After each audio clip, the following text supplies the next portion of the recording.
With a little intention, even dancing in your kitchen can be exercise. There have been plenty of studies over the last several decades that have investigated the energy expenditure associated with structured dance, but we chose to take a slightly different pathway because unstructured dance is something that anyone can do anywhere without necessarily needing any prior training. So what we did is we had adults ages 18 to 83 years old come into the laboratory.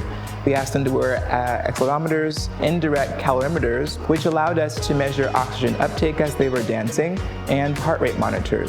And so effectively what we asked participants to do was to determine, based upon their own sense of things, whether or not they were dancing at a moderate or vigorous intensity, and to maintain that self-determined intensity for bouts of 5 minutes, while we at the same time measured oxygen uptake, their heart rate responses to physical activity, and also their perceived physical activity intensities. Everyone who engaged in the study was able to reach a moderate intensity in terms of the physical activity intensity that they were dancing at. And so that's really exciting because it meant for us that whether or not they had any dance training, we're able to reach the recommended intensity of physical activity without really much instruction from us, except for dance at what you feel like is a moderate or vigorous intensity.